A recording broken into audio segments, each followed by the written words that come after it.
भारत के 4 प्रमुख स्थान हैं जहां पर हर 12 वर्ष पे महाकुंभ का आयोजन होता है, जिसमें सबसे पहले प्रयागराज, उज्जैन, नासिक और हरिद्वार।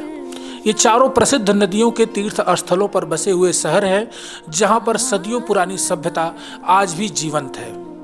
आज हम इसलिए इस पर बात कर रहे हैं क्योंकि मैं जिनसे बात करने जा रहा हूं, परम पूज्य गुरु महेश जी, वो उज्जैन नगरी महाकाल नगरी से आते हैं और इस वक्त अयोध्या आए हुए हैं। उज्जैन में भी शिप्रा नदी के किनारे प्रति 12 वर्ष पर महाकुंभ का आयोजन होता है। मुझे याद है 2016 में जब वहाँ पर आयोजन हुआ था तो वहाँ पर शिवराज सिंह यानी मामा की सरकार ने सिंहस्थ का नाम दिया था और बड़ा भव्य वहाँ पर आयोजन हुआ था। इस बार उत्तर प्रदेश में हो रहा है, प्रयागराज में, गंगा यमुना के किनारे। मुख्यमंत्री योगी आदित्यनाथ ने ऐलान कर दिया है कि इस बार के महाकुंभ में प्राचीनता के साथ आधुनिकता भी रहेगी। लोगो भी जारी हो गया, महात्मा पहुंच रहे हैं, तैयारियां जोर शोर से हैं। महाकुंभ को लेकर के स्पेशल क्या होना चाहिए?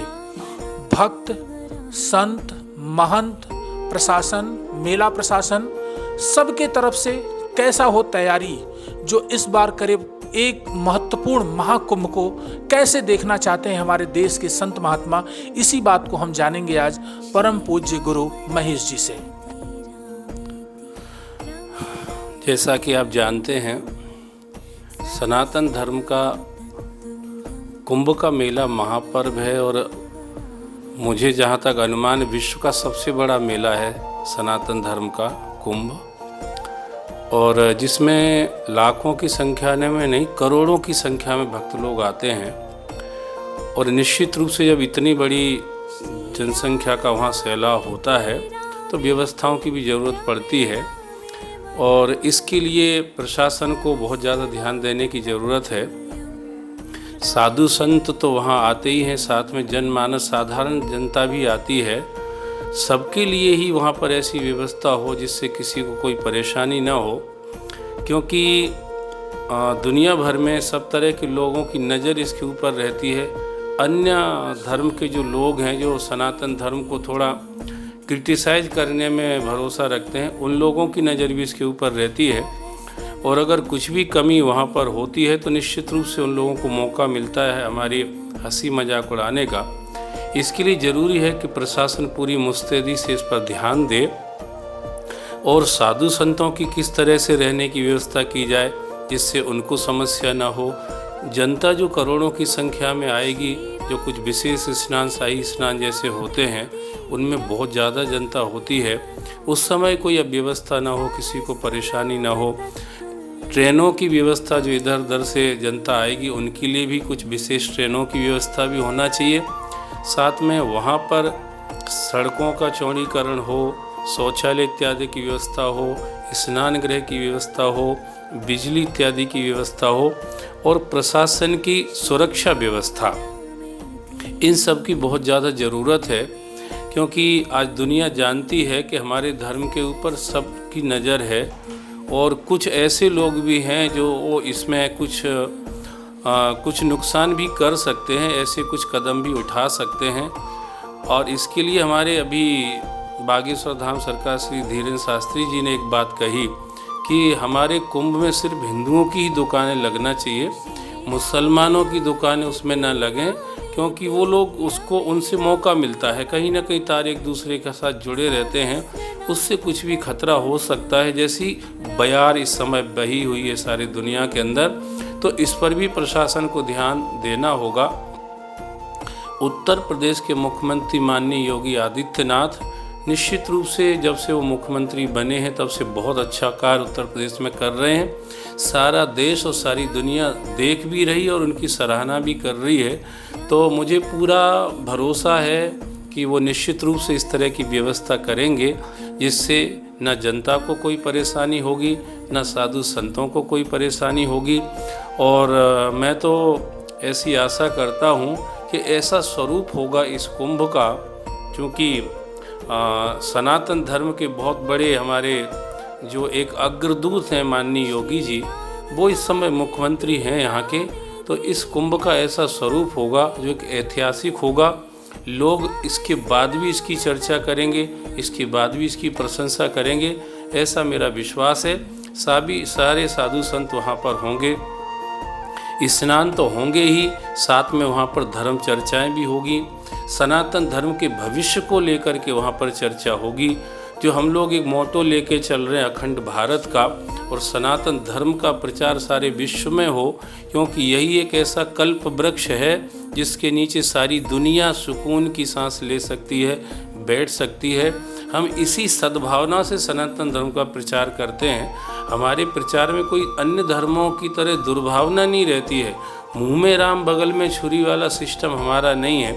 हम हमारे सनातन धर्म के उस उद्घोष को लेकर के चलते हैं जिसमें हमारे साधु संत कहते हैं, वेद पुराण उपनिषद कहते हैं, सर्वे भवन्तु सुखिनः सर्वे सन्तु निरामया सर्वे भद्राणि पश्यन्तु मा कश्चित् दुर्भाग् भवेत्। तो हम तो वसुधैव कुटुम्बकम की भावना को लेके चलने वाले लोग हैं और हम सबका ही मंगल, सबका कल्याण चाहते हैं। उसी हिसाब से हमारे ये आयोजन जो है सनातन धर्म के जितने त्यौहार हैं, उत्सव हैं, वो सभी एक दूसरे के प्रति प्रेम और भाईचारे की भावना से, एक दूसरे के प्रति संबंधों को प्रगाढ़ करने की भावना से, समाज के बीच में एक दूसरे के प्रति दूरी खत्म हो और आपस में प्रेम बढ़े, लोग एक दूसरे के साथ मिलजुल कर के चलें। क्योंकि भले ही हाथ में 5 उंगलियां हैं, पर इनकी ज़रूरत पड़ती है इकट्ठा होने की, जब हमें कोई बड़ा कार्य करना पड़ता है, करना होता है। ऐसे ही हम अगर विश्व के लिए या अपने राष्ट्र के लिए कुछ विशेष करना चाहते हैं तो निश्चित रूप से हम सबको एकत्रित रहने की ज़रूरत पड़ेगी, और उसके लिए ही ये धार्मिक उत्सव होते हैं। सब जनता को भी इस चीज़ को समझना चाहिए, और हमारे जो धर्माचार्य हैं वो निश्चित रूप से इसी तरह से इसका प्रचार प्रसार भी कर रहे हैं कि भैया सब लोग एक साथ होंगे, सब मिलकर के चलेंगे तो वसुधैव कुटुम्बकम और विश्व बंधुत्व की जो भावना है, एक आत्मवाद का जो विचार है सनातन धर्म का, इसका संचार होगा। और यही एक ऐसा सूत है जिसमें दुनिया के हर मनके को, 84 लाख योनि के जीव के हर मनके को परोया जा सकता है। और जैसा हम लोग कहते, किससे बांधूं बैर जगत में कोई नहीं पराया है, हर प्राणी में प्रतिबिंबित इसी ब्रह्म की छाया है। उस भावना को लेकर के हम लोग चल रहे हैं, लगे हुए हैं सनातन धर्म का कार्य करने में। मैं ऐसी आशा करता हूँ माननीय मुख्यमंत्री जी से और यहाँ के पूरे प्रशासन से, बढ़िया व्यवस्था होगी, सब कुछ बहुत अच्छा होगा, किसी को कोई परेशानी नहीं होगी। इस तरह से वहाँ पर जैसा मैं अभी तक मेरे को जो कुछ फीडबैक वहाँ के मिल रहे हैं, उसके आधार पर भी मैं ये बात कह रहा हूँ, बहुत अच्छी तैयारी चल रही है और मुझे लगता है सब कुछ बहुत अच्छा होगा, ऐतिहासिक होगा, प्रशंसनीय होगा। धन्यवाद। गुरुजी, एक बात और हम आपसे जानना चाहेंगे, क्योंकि आप कुंभ की नगरी से आते हैं, इसलिए सवाल मेरे आपसे ढेर सारे रहेंगे, चाहे वो प्रयागराज की बात हो या उज्जैन की, है तो कुंभ का ही सिस्टम। ये जो कुंभ का मेला क्षेत्र होता है, ये दरअसल सरकार का क्षेत्र होता है या संत महात्मा का होता है? और दूसरी चीज़, जो पूरी तैयारियां होती हैं उत्तर प्रदेश या कोई भी मध्य प्रदेश सरकार करती है या संत महात्मा भी उसमें कुछ अपना भूमिका निभाते हैं, इसको जरा आप स्पष्ट करें। पहले तो जो प्राचीन व्यवस्था शास्त्रों में जो पढ़ने में आता है वो तो ऐसी समझ में आती है कि संतों के क्रियाकलाप के जो क्षेत्र होते थे वो शासन के अधिकार क्षेत्र से बाहर होते थे। शासन का, प्रशासन का कोई हस्तक्षेप उसमें नहीं होता था। उनको अपने स्वतंत्रता प्राप्त थी, जो भी यज्ञ, हवन, जप, तप, पूजा पाठ, अनुष्ठान जो भी वो करते थे उनके हिसाब से करते रहते थे। पर वर्तमान व्यवस्था में कहीं ना कहीं प्रशासन और शासन की भी इसमें ज़रूरत महसूस हो रही है। इसीलिए हमको अब दोनों को मिला के इसको चलना पड़ेगा, दोनों को मिल के काम करना पड़ेगा। साधु संतों का जो समाज है, धर्म संसद है, उनको और जो प्रशासन शासन है, इनको साथ में मिल करके आपस में बैठ करके बातचीत करके पूरा प्लान बैठ करके सामंजस्य बना करके हमको काम करना पड़ेगा, तभी हम इसमें सफल हो सकते हैं। चाहे वो उज्जैन का कुंभ हो, चाहे प्रयागराज का कुंभ हो या नासिक हरिद्वार का कुंभ हो, व्यवस्थाएं लगभग सब जगह एक जैसी करनी पड़ती हैं। पर आज की वर्तमान की ज़रूरत ये है कि शासन प्रशासन और साधु संतों को मिलकर काम करना पड़ेगा। हनुमानगढ़ी के महंत हैं राजू दास, उन्होंने एक इंटरव्यू में दावा किया है कि इस बार के महाकुंभ में लगभग 80 करोड़ सनातनी हिंदू वहाँ पहुँचेंगे और महाकुंभ में स्नान करेंगे। अच्छी बात है, 80 करोड़ लोग पहुँचेंगे, ट्रांसपोर्टेशन बढ़ेगा, सब कुछ वहाँ होगा, एम्प्लॉयमेंट बढ़ेगा। लेकिन वहाँ के लोगों को जो खाने पीने की व्यवस्था होती है वो कौन करता है? जैसे भंडारा बहुत से चलते हैं, बहुत से चीज़ें होती हैं, प्रशासन का भी कुछ रोल होता है या सिर्फ महात्मा और समाज सेवी संस्थाएं आगे आती हैं?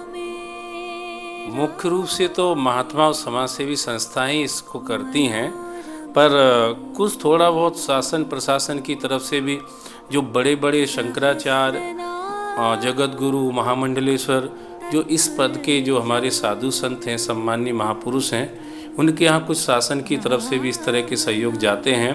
पर मैंने जो अभी तक के कुंभ में अनुभव किया है, मैं अपना अनुभव भी बता रहा हूँ। उसमें ये रहता है कि मुख्य व्यवस्था, जैसे जो अपना कैंप लगा रहे हैं, उनको खुद को और उनके जो भक्त अनुयायी रहते हैं, जो लोग साथ में आते हैं या पहले से जो अपना प्रचार करते रहते हैं कि भाई हम कुंभ में जा रहे हैं, अपना कैंप लगा रहे हैं, तो उनके जो अनुयायी लोग होते, भक्त लोग होते हैं, वो उसमें सहयोग करते हैं।